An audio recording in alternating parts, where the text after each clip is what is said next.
সন্দেহ বা বিভিন্ন ধরনের প্রশ্ন এসেছে সাধারণ মানুষের মাঝে এবং শিক্ষার্থীদের মাঝে, যে ছাত্র রাজনীতি কিংবা হচ্ছে বর্তমান সরকার বা এই বিপ্লবের ফলাফল নিয়ে, সেই বিষয়গুলো নিয়ে একটা সুরাহা পেতে পারি।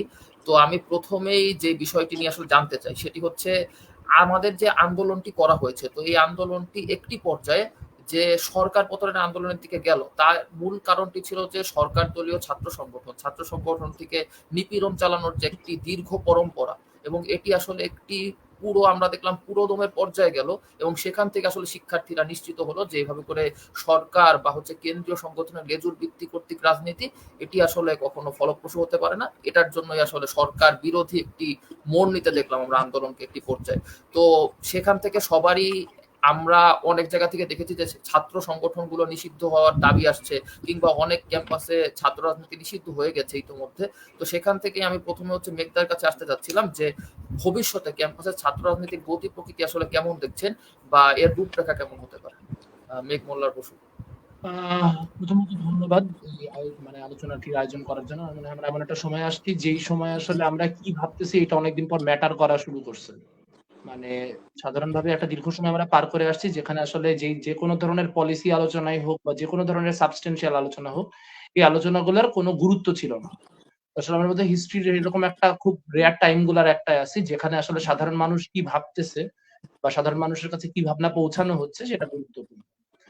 তো ছাত্র রাজনীতির যে প্রসঙ্গটা আমার কাছে মনে হয় বাংলাদেশে এটা খুব জটিল। মানে বাংলাদেশের বাইরে অনেকেই এটা বুঝতে পারতেছে না, মিলাইতে পারতেছে না। যে মানে আমি পশ্চিমবঙ্গের অনেকে ফেসবুক স্ট্যাটাস দেখতেছিলাম যারা বলতেছে যে ছাত্ররা আন্দোলন করে সরকার চেঞ্জ করলো ইত্যাদি ইত্যাদি, তাহলে আবার ছাত্র রাজনীতি নিষিদ্ধের কথা উঠতেছে কেন? কারণ বাংলাদেশে আসলে দীর্ঘদিন ধরেই একটা পার্টিজান পলিটিক্স বিষয়ক এক ধরনের একটা মানে চূড়ান্ত রাগ, ক্রোধ, ঘৃণা, বিবমিশা নানান কিছু আছে। এখন এটার যে পার্টিকুলার চ্যালেঞ্জগুলো কি কি আমরা জানি যে ক্যাম্পাসে এই যেই সব জায়গায় গোষ্ঠীবদ্ধ ছাত্র রাজনীতি আছে সেই সব জায়গাতেই হচ্ছে তোমার দেখা যাচ্ছে যে মানে গেস্ট রুমের মতো চর্চা আছে, গণরুমের মতো চর্চা আছে, বা সেই সব জায়গাগুলোতে আমাদের ফাউ খাওয়া বা এরকম জিনিসপত্রগুলো আছে, চাঁদাবাজি আছে। তো এইগুলার সাথে ছাত্র রাজনীতি অঙ্গাঙ্গী। কাজে ছাত্র রাজনীতি বলতে মানুষজন এইগুলাকেই বুঝে। এখন এইগুলাকে প্রিভেন্ট করার জন্য ছাত্র রাজনীতি নিষিদ্ধ করা, মানে যারা বলতেছে ছাত্র রাজনীতি নিষিদ্ধ চাই, কথাটা তো অনেক চলতেছে যে ছাত্র রাজনীতি নিষিদ্ধ চাই। I want to understand what that means. মানে ছাত্র রাজনীতি নিষিদ্ধ বলতে কি বোঝায়? কারণ আমি যারা বলতেছে ছাত্র রাজনীতি নিষিদ্ধ চাই তারাই কিন্তু আবার একই সাথে বলছে ছাত্র সংসদ নির্বাচন চাই। তাহলে ছাত্র সংসদ নির্বাচন চাই মানে কি? ছাত্র সংসদ নির্বাচন চাই মানে তার মানে ছাত্ররা নানান ইস্যু নিয়ে প্রোটেস্ট করবে, ছাত্ররা ক্যান্টিনের খাবারের দাম নিয়ে, ছাত্ররা কেন লাইব্রেরি বন্ধ হয়ে যাচ্ছে, ছাত্ররা কেন যথেষ্ট পরিমাণ ভাতা পাচ্ছে না, এগুলো নিয়ে মানে স্টুডেন্টরা প্রোটেস্ট করবে বা এগুলার দেখভালের জন্য নানান কিছু করা হবে। তার মানে ছাত্রদের সংগঠিত হওয়ার প্রয়োজনীয়তা তারা অস্বীকার করতেছে না, কিন্তু একই সঙ্গে লেজুর ভিত্তিক যে রাজনীতি সেই রাজনীতিকে তারা সমাধান মনে করছে। এই জায়গা থেকে আসলে একটা অচল অবস্থা সৃষ্টি হয়েছে। কারণ আমি লেজুর ভিত্তিক ছাত্র রাজনীতি নিষিদ্ধ করে দিলেও ফর এক্সাম্পল শিক্ষকদের যে রাজনীতি, শিক্ষক লীগ বা শিক্ষক দল কিন্তু নাই, কিন্তু লাল দল নীল দল নামেও একই জিনিসই কিন্তু হচ্ছে। কাজে আমি যদি একদম সকল ধরনের এই জাতীয় নামে বা আইডিওলজির বেসিসে সংগঠন করা নিষিদ্ধ করে দিই, আমার তো ছাত্রদেরকে প্ল্যাটফর্ম করার অধিকার দিতে হবে কোনো না কোনো ফর্মে। তার অল্টারনেটিভ কি? তার অল্টারনেটিভ হচ্ছে যেটা উঠতেছে আলোচনা, যে বৈষম্য বিরোধী ছাত্র আন্দোলন একমাত্র লেজিটিমেট ভয়েস হবে। মানে এটা কেউ অফিসিয়াল কেউ বলে নাই, এটা মানে একটা আওয়াজ উঠছে যে এটা করার চেষ্টা হচ্ছে যে বিশ্ববিদ্যালয়গুলোতে প্রত্যেকটা হলে বৈষম্য বিরোধী ছাত্র আন্দোলনের বডি থাকবে এবং সেই বৈষম্য বিরোধী ছাত্র আন্দোলনের বডির মধ্য দিয়ে সবাই রিপ্রেজেন্ট করবে। এখন এটা যদি হয়, এটা তো আসলে ছাত্র কেন্দ্রিক বাকশাল। দাদা, এখানেই আমাদের প্রশ্নটি ছিল, সেটি হচ্ছে যে তাহলে আমরা যদি, আপনি বললেন যে হয়তোবা আমরা অন্যান্য যে ছাত্র সংগঠন সেগুলোর বাইরে যে হয়তোবা একটা ইউনিয়ন নির্বাচন করতে পারি, যে ছাত্র ইউনিয়ন মানে ছাত্রদের ইউনিয়ন, যেটা হচ্ছে ডাকসু আকারে আছে, তো সেক্ষেত্রে দিন শেষে তো নীল দল লাল দলের হচ্ছে ওই কোরামগুলো হয়েই যায়, এবং আসলে ওই আওয়ামী লীগের একটা প্যানেল, বাম দলগুলো সমর্থিত একটা প্যানেল, কিংবা হচ্ছে ডান দলগুলো সমর্থিত একটা প্যানেল হয়েই যায়। তাহলে আসলে মানে ওই বাকশাল না করে আমাদের সমাধানটি কি হতে পারে, আসলে অন্য একটি বিকল্প সমাধান?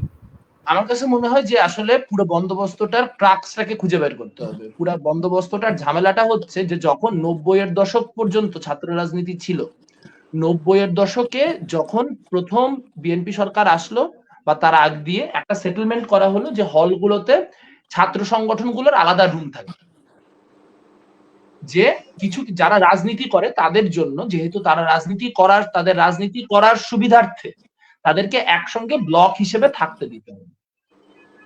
এইখান থেকে শুরু হলো হচ্ছে যে ছাত্র রাজনীতি, মানে যেটাকে হল কেন্দ্রিক ছাত্র রাজনীতি এখন বলা হচ্ছে, যে ছাত্রলীগের ব্লকে উঠতে হয়, কোন একটা অর্গানাইজেশনের ব্লকে উঠতে হয়, অর্থাৎ আমি আমার সিটের জন্য আরেকজনের উপর নির্ভরশীল। এইটাকে তো আসলে মানে কি বলবো, এখন এমন একটা মুহূর্ত যেই মুহূর্তে এটাকে ছাত্র রাজনীতি অ্যাড্রেস করা ছাড়াই এটাকে উইথড্র করা বা এটাকে সরায় নেওয়া সম্ভব।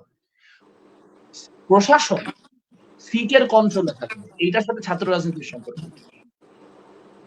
যদি ইন আ ওয়ার্ল্ড, মানে for a moment consider a world যেখানে প্রত্যেকটা বিশ্ববিদ্যালয়ে যে সিটের কন্ট্রোল এটা প্রশাসনের হাতে, সরকারে কোনো পলিটিক্যাল পার্টি এই মুহূর্তে ক্ষমতায় নাই, এই প্রশাসনগুলোর কোনো নির্দিষ্ট রাজনৈতিক দলের তাবেদারি করারও প্রয়োজনীয়তা নাই।